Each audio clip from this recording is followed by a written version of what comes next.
on passe à cette dernière équipe pour aujourd'hui, cette dernière preview, le Utah Jazz. Comme l'a dit Jordan plus d'une fois, des équipes qu'on attend effectivement en haut de tableau, dont les enjeux sont similaires et les enjeux sont un petit peu différents des autres previews qu'on a pu faire, puisque vraiment elles vont s'exprimer avant tout en playoff, et c'est avant tout là qu'on les attend. Des playoffs derniers d'ailleurs qui pour le Jazz étaient peut-être un petit peu décevants, surtout à la lumière de la saison régulière qu'ils ont pu faire. Vraiment une saison régulière de très très très haut niveau, un premier pratiquement toute la saison, enfin jusqu'aux blessures des Lakers. Alors là je ne veux pas te froisser mon cher Jordan.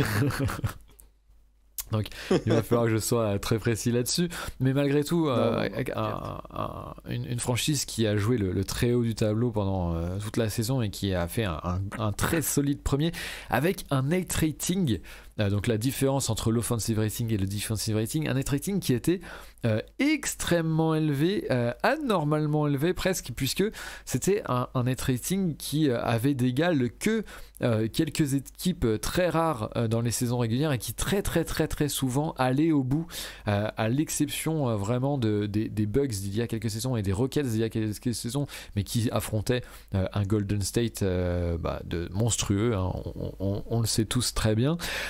Donc une énorme SR qui finalement s'achevait malheureusement en playoff sur une demi-finale de conf face à ces Clippers, et un plafond un peu toujours le même pour ces gars de l'Utah, face à des Clippers qui en plus étaient menés de 25 points dans le Game 6 et qui vont voir en fait le Jazz s'écrouler en une mi-temps. Alors il y avait la blessure de Donovan Mitchell qui était touché à la cheville, et surtout l'absence de Conley qui n'est pas à oublier. Malgré tout, cette sensation de plafond qui persiste pour ce Jazz-là, qui en plus est une équipe qui n'a pas forcément beaucoup d'exposition médiatique. Qu'est-ce que tu as pensé toi de cette fin saison du Jazz ? Comment on pourrait dire ça? Ça me fait penser... comment t'appelles ça j'ai oublié ce film, et en gros c'est le jour d'après, c'est ça? Ouais, Je oui, sais ou Un plus. jour sans fin, je ne sais plus Un jour sans fin, ouais, Ouais. ça me fait penser à Un jour sans fin. La saison d'avant c'était la même, cette saison c'est la même. C'est les mêmes déceptions, c'est le même plafond qui a du mal à sauter. Je pense que contrairement à une équipe comme les Suns, qui ont eu l'apport de Chris Paul, tu sais, qui les Ouais. a vachement Ouais. boostés en playoff. Je pense que c'est peut-être. Après, je peux pas dire que c'est ce qui manque à cette équipe, tu vois, mais peut-être qu'il manque un joueur de ce calibre-là pour leur faire passer un palier. Est-ce Ouais. que Mitchell, en restant en bonne santé et en continuant sa bonne progression, il peut faire sauter ce plafond de verre? Je sais pas. Moi, je pense que oui. Je suis un grand fan de Mitchell, hein. J'adore ce joueur, donc je pense que oui. Mais Et ouais, c'est vraiment encore une déception pour les fans du Jazz aussi. J'avais lu sur Twitter, ils étaient assez dépités quand même de cette fin de saison, avec ce qu'ils avaient beaucoup d'espoir, comme tu dis, avec leur saison régulière qui était juste exceptionnelle. Voilà, après, ce qu'on peut dire, c'est, je sais plus qui c'est qui a écrit la preview chez nous, mais voilà, leur collectif, tu sais qu'il est taillé pour la saison régulière. Donc comme les Suns, on va pas les attendre en régulière. On sait très bien qu'ils vont faire une saison régulière de très haute volée encore une fois. Nous, ce qui va nous intéresser encore une fois, c'est les playoffs. Quand les bah, playoffs arriveront, est-ce qu'ils arriveront à enfin passer à la vitesse supérieure? et tu m'offres un peu la Tu l'as très bien souligné, transition. t'as des blessures. Après, c'est toutes les équipes qui ont des blessures, tu vois. Ça, moi, je suis d'accord, on peut toujours parler des blessures, mais les Lakers ont eu des blessures et les Suns qui sont allés plus loin ont eu des blessures. Voilà, après les blessures, je pense que ça fait partie du jeu. Je Ouais. pense que c'est pas ce qui. Bien sûr, quand c'est ta grosse star qui se blesse, bien sûr que c'est ce qui termine la fin de ta saison. Mais dans leur cas, je pense pas que ça soit vraiment la raison principale, en fait, de ce C'est qu'on a vu ces deux dernières années. c'est Julien qui nous écrivait cette preview chez QI Basket, Julien qu'on a dans le chat, qu'on a la chance d'avoir dans le chat, et qui nous dit: preview très difficile à faire exactement pour cette raison, Voilà, cette il a raison, disparité entre voilà, saison régulière de très haut niveau, et on sait qu'on peut compter sur un niveau plancher de la part du Jazz assez ouf, mais qui voilà, dont l'enjeu et les problématiques se retrouvent plus en playoff. Et c'est vrai que pour une preview sur la saison régulière, c'est toujours difficile d'aborder ce genre d'équipe, parce que on a l'impression que tout ce qu'on pourrait dire, ce sera surtout par rapport au playoff, moins par rapport à la saison régulière. On va quand même faire un petit point sur le roster, les départs, les arrivées. Il y a quelques petites choses à dire. Départ d'Ersan Ilyasova, de Juan Morgan, de George Niang, de Matt Thomas et de Derek Favors. Ça sera peut-être un sujet, vous allez le voir, puisque à l'arrivée, Derek Favors va être remplacé par Hassan Whiteside.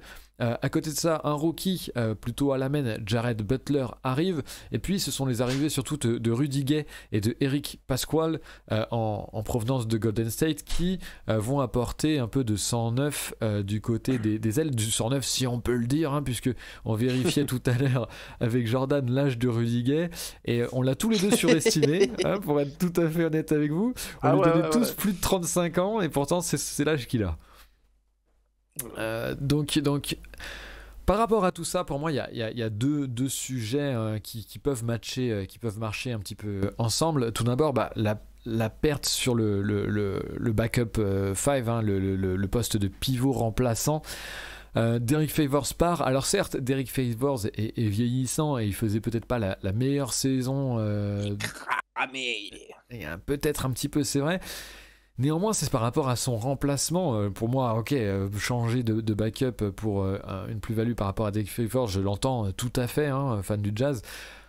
Néanmoins, c'est vrai que le remplacement par Hassan Whiteside me laisse extrêmement dubitatif, pour ne pas dire très inquiet pour ce poste-ci, surtout que c'est un poste important derrière Rudy Gobert pour le Jazz. Il peut pas jouer toutes les minutes de l'équipe, ce serait vraiment très contre-productif de faire ça. Et là, Hassan Whiteside, pour moi, alors je sais pas ce que tu en penses, tu me le diras tout de suite, mais pour moi, il est très loin, enfin, il peut pas apporter de positif en fait à une équipe, parce qu'il est défensivement, en fait, c'est un joueur qui chasse le bloc. D'ailleurs, c'est très bien dit dans la preview par Julien, c'est un joueur qui, oui, il fait des stats défensives, notamment en contre, mais en fait, c'est surtout parce qu'il va chasser le bloc à tout prix pour faire des stats, alors que finalement, il va se retrouver hors de position et il va faire beaucoup plus de mal à son équipe de ce côté-là du terrain. Puis offensivement, c'est rien de très intéressant. Hassan Whiteside. Qu'est-ce que tu penses du joueur? Est-ce que tu penses que c'est viable en termes de backup 5 pour ce Jazz? Est-ce que c'est viable? C'est sûr qu'après, tu sais, remplacer des joueurs comme Rudy Gobert qui ça c'est clair, dit pas, etc. C'est sûr que c'est toujours compliqué d'avoir un backup derrière. On en parlait tout à l'heure avec Ayton, quand il sortait du terrain, c'était très très compliqué à gérer. Et je le connais par rapport à Jokic, crois-moi. Et Jokic, voilà, de ton côté, je pense que ça va être la même problématique avec Rudy quand il va sortir du terrain. Non mais attends, je suis d'accord, mais voilà, comme tu dis, voilà, on va espérer d'avoir Whiteside qui retrouve un peu un niveau qu'il avait quand il jouait à Miami, tu vois. Après, ce qu'on lui demande, ce sera quoi? Ce sera d'être, voilà, comme tu dis, après tu dis, il chasse les blocs, mais après, si déjà, il peut déjà faire le ménage sous le cercle, ça serait déjà pas mal, quoi. On lui demandera jamais de faire plus que ça. Comme tu dis, en attaque, c'est pas un fer de lance, donc oui. Est-ce que je suis convaincu par le recrutement de Whiteside? Si ta question c'est non, bien sûr que c'est non. Voilà, si on peut répondre à la question plus simplement, c'est ça. Après, je pense qu'on peut nuancer, qu'on peut dire que voilà, s'il est sérieux, si à cette équipe qui a quand même gardé une très bonne colonne vertébrale, tu vois, c'est très stable, c'est un groupe très stable. Il y a l'entraîneur qui est là et qui gère son groupe, tu vois. Peut-être que ça peut, voilà, dans ce groupe-là, tu vois, dans le move, peut-être qu'il peut s'intégrer et apporter quelque chose. Je suis assez d'accord pour dire que ça va être quelques minutes, tu vois, genre.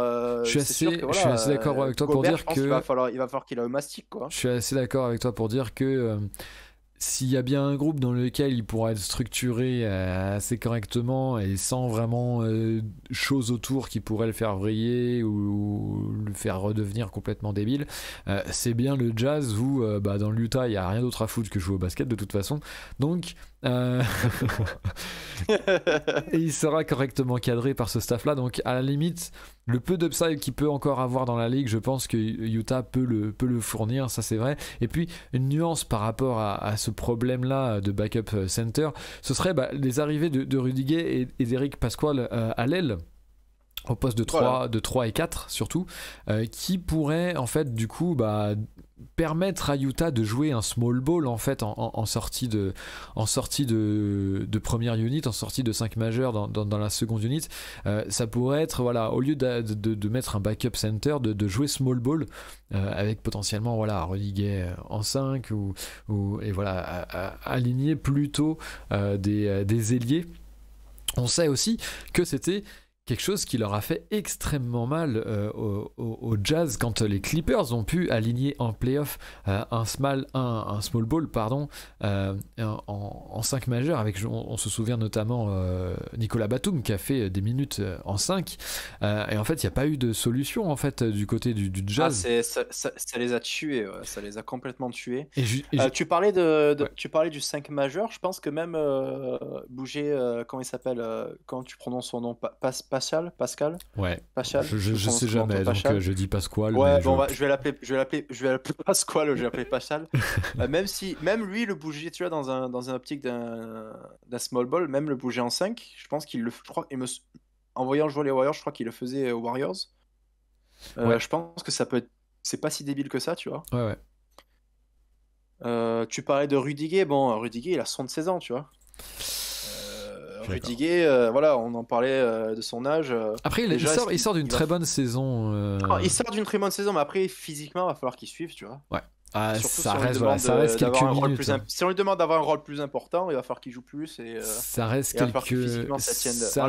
Il a 75 ans, quoi. Ouais. Ça reste quelques minutes. Et j'aime bien ce que nous dit Julien dans le chat. Les mecs ont recruté en fonction de leur série face aux Clippers et c'est vrai que c'est là aussi où on voit c'est là aussi où on voit que l'intérêt du Jazz, comme on le disait en début de preview, c'est bel et bien la post-season, c'est bien et bien les playoffs, et donc de s'armer le mieux possible pour arriver en playoff avec tous les possibles imaginables. Après moi j'ai une question par rapport à ça, Julien, tu me diras ce que t'en penses ayant écrit la preview, même si j'ai peut-être un peu un début d'indice au vu de ce que tu as écrit. Est-ce que le manque de réponse du Jazz par rapport à ces playoffs et l'ultra small ball, il se nichait pas? Est-ce que ce manque de réponse là, il n'était pas dû plus qu'à un manque de possibilités, mais aussi un peu un manque d'adaptation du coaching staff? Parce que pour moi, la limite du Jazz, elle est peut-être aussi un petit peu là, même si je trouve ça un petit peu... Je m'entends dire ça, en même temps, je trouve ça difficile de le penser, parce que c'est du très bon boulot ce que fait Quinn Snyder depuis X saisons. Mais c'est vrai qu'il y a toujours quand même... Il commence à y avoir un pattern qui se dessine en playoff pour ce Jazz-là, qui subit un nombre d'échecs répétés. C'est que ils prennent toujours de l'avance dans leur série. En tout cas très souvent, peut-être pas toujours, mais très très souvent, ils prennent de l'avance dans leur série. On les voit mener 1-0, 2-0, 2-1, 3-1, 3-2, et ils se font toujours remonter, tout simplement parce que effectivement ils ont le edge quand ils arrivent à établir leur jeu en début de série, et puis finalement les coachs adverses commencent à s'adapter, et une fois que les coachs adverses se sont adaptés, il y a rien derrière, il y a pas de réadaptation de la part de Snyder. On sent que le Jazz reste sur son jeu, qui soit est très bon, mais qui du coup les fait mourir à chaque fin de série. Et Julien nous répond: j'adore Snyder, mais il n'est pas parfait. Il fait partie des coachs qui ont un plan précis et peu modulable, je trouve. Entêtement ou manque de matériel, probablement un peu des deux. C'est vrai qu'il y avait aussi ce manque de matériel là. Alors c'est difficile du coup de jeter complètement la pierre au coaching staff. Néanmoins, c'est vrai que ce pattern-là, il mérite au moins, je pense, de commencer à être un petit peu interrogé, alors que Tom Craps nous dit, oui, leur stratégie est carrée, mais leur tactique a manqué d'adaptabilité face à des adversaires résilients. Je suis un petit peu d'accord avec ça. Ouais, je suis d'accord aussi. Ouais. Maintenant, c'est là, on a vu un recrutement, sur Rudy Gay, sur Eric Pasquale par rapport à ce problème-là de small ball. On verra si effectivement c'est suffisant pour s'adapter à un small ball potentiel et si le coaching staff réussira à bien le est-ce que ça serait efficace, ouais, c'est aussi ça la question, quoi. Est-ce que ça marcherait à voir, surtout c'est moins sûr, surtout que comme nous le disait Julien plus haut, pour moi l'off-season du Jazz est positive avec un upgrade potentiel, c'est un peu ce dont on était en train de parler, hein, mais trop léger pour qu'on voit une vraie différence, et c'est un petit peu moi mon problème, mis à part peut-être être complètement épargné par les blessures, mis à part peut-être peut-être Bogdanovic qui n'a pas pu se montrer en playoff, enfin n'a pas pu la première saison se montrer en playoff puisqu'il était blessé, et puis cette saison a une saison un petit peu compliquée où il n'a pas su réellement montrer ce qu'il avait montré avec le Jazz sa toute première saison. Mis à part ces deux points là et qui pourrait être améliorable dans ce roster, je me dis que il n'y a pas grand chose de plus d'abord comme élément pour pouvoir casser ce plafond qu'ils ont en playoff, et puis ensuite même si ces deux points là étaient réunis, même si ces deux circonstances étaient réunies au mieux, qu'on verrait un Bogdanovic meilleur et puis également une équipe totalement épargnée par les blessures, est-ce qu'on peut quand même est-ce qu'on peut quand même les voir plus haut que ce plafond-là, beaucoup plus haut que ce plafond-là?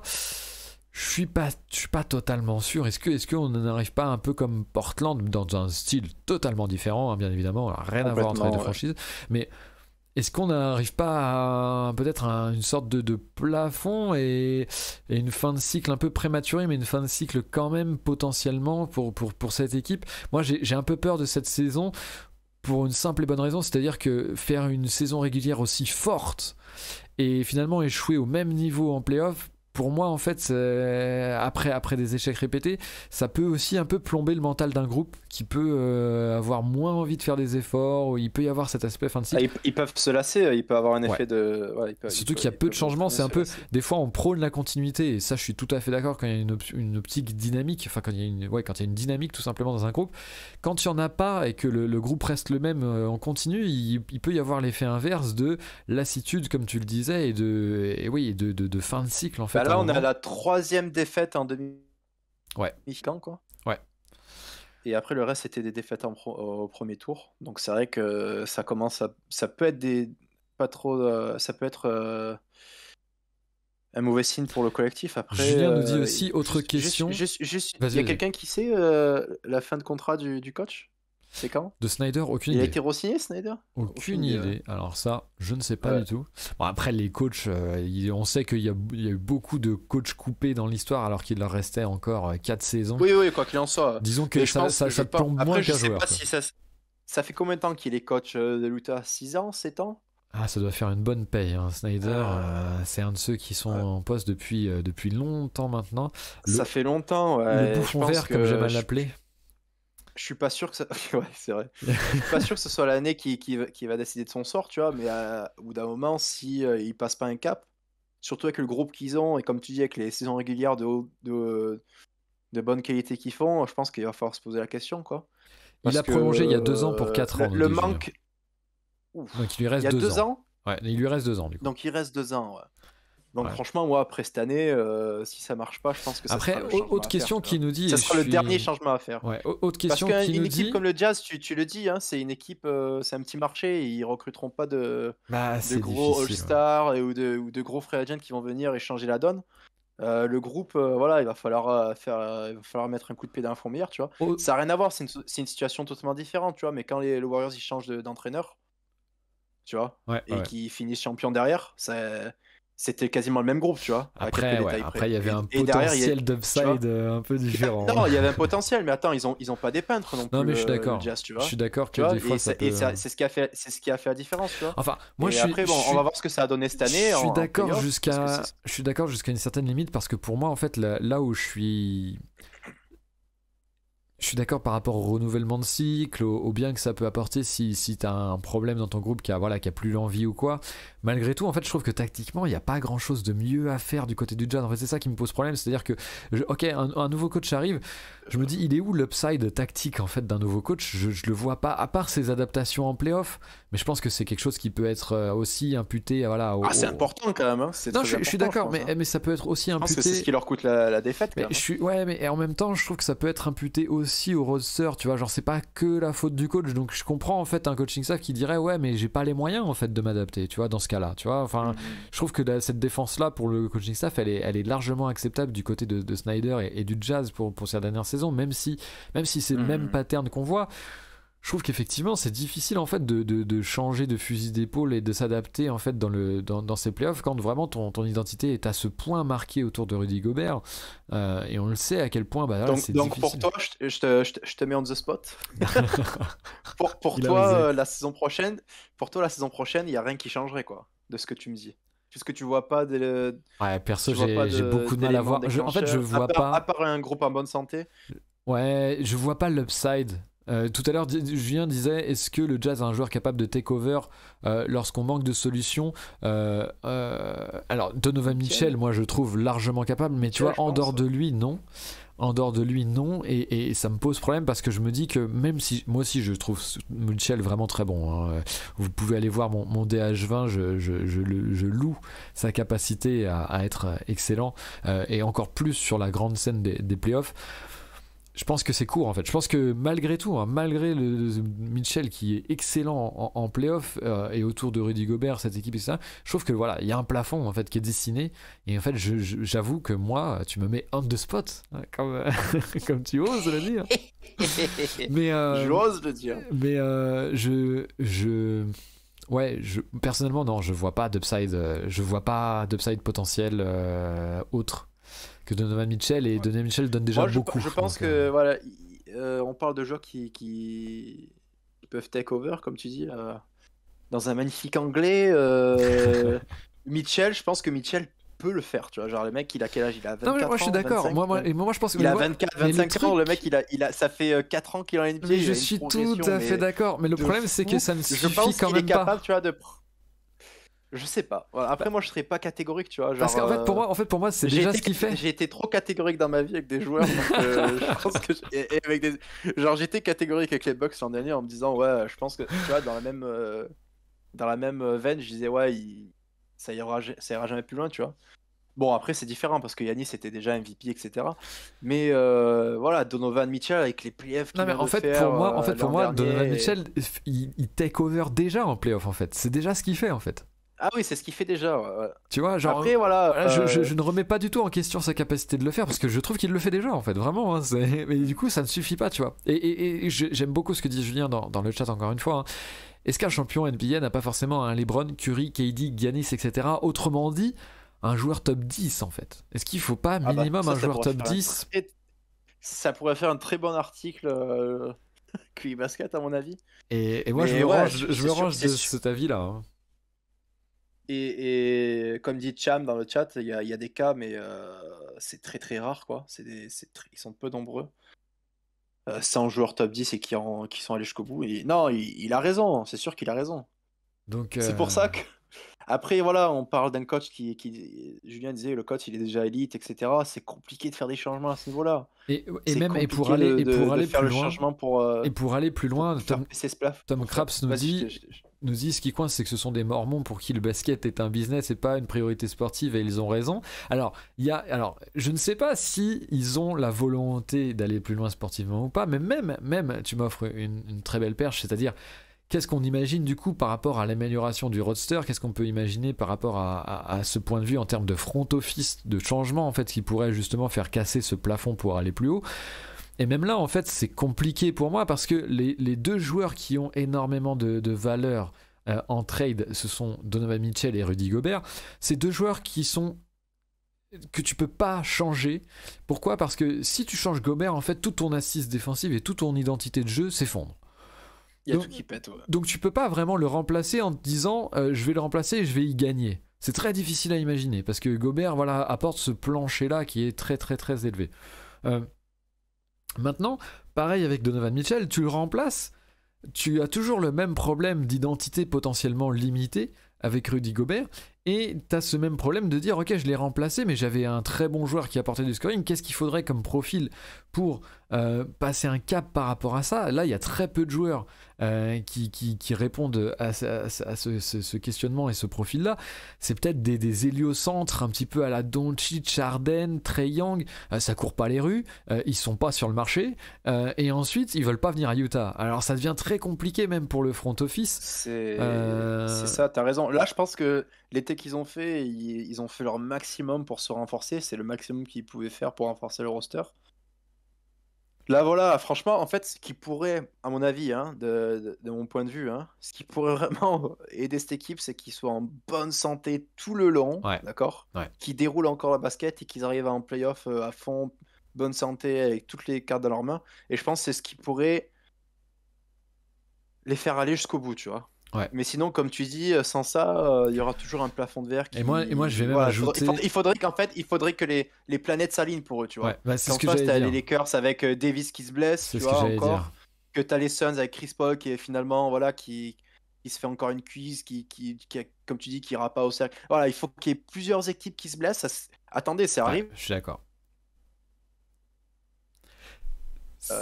Au tour par tour et qui laisse passer une équipe jusqu'en finale, sans dire que l'équipe en question ne méritait pas d'aller en finale, tu vois. Non, ça n'a rien à Parce voir. que voilà, ouais, ça n'a rien à voir. Mais pour te dire, s'il y a beaucoup de. Voilà, si eux ils sont super santé, qu'en face il y a quelques blessures, quelques tuiles, quelques pots cassés, voilà, oui, ils pourront aller au bout. Mais je pense que voilà, il faut vraiment que toutes les planètes s'alignent pour eux.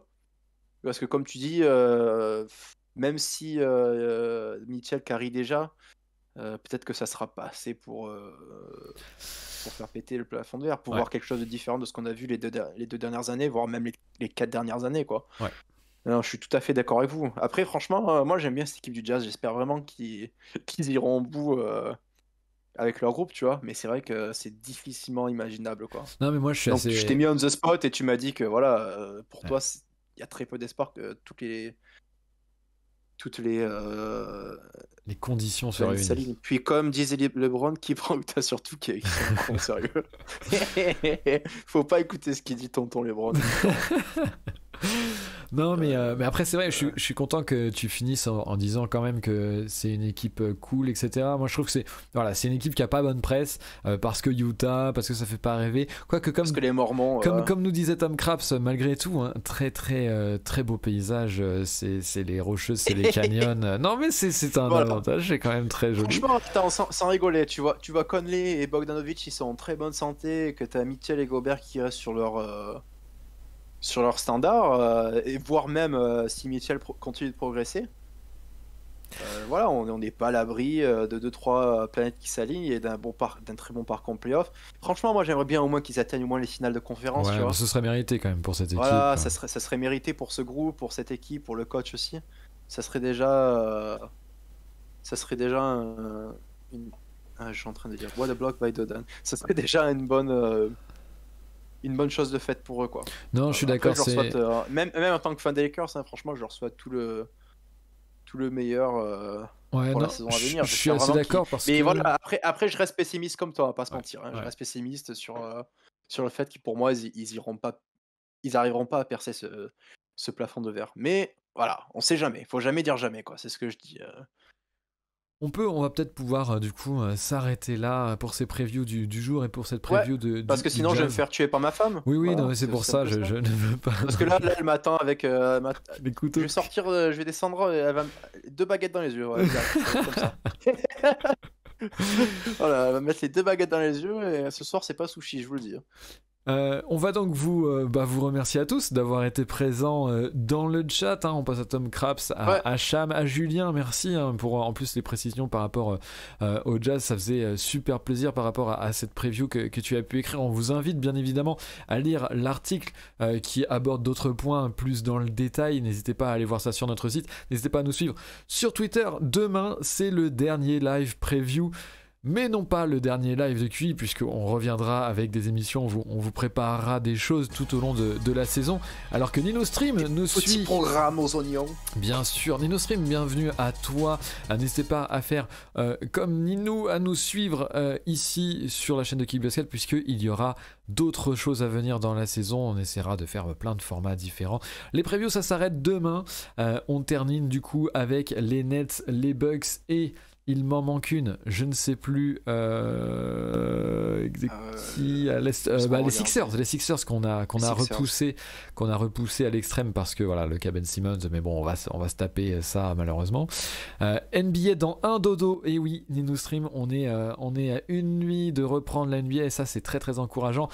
C'est là-dessus qu'on vous laisse sur ces bonnes paroles. Merci beaucoup, Jordan, d'avoir participé. Merci à Camille, merci à Julien, merci à Tom Kras, merci à Tcha, merci à tous ceux qui ont suivi le live. Et yes. Pour moi, ça sera mon dernier live preview. Demain, c'est qui? C'est Jérém, toi? C'est Jérém et peut-être Vincent, mais je ne crois pas parce qu'il a sa formation horrible. Donc bon courage, donc Vincent.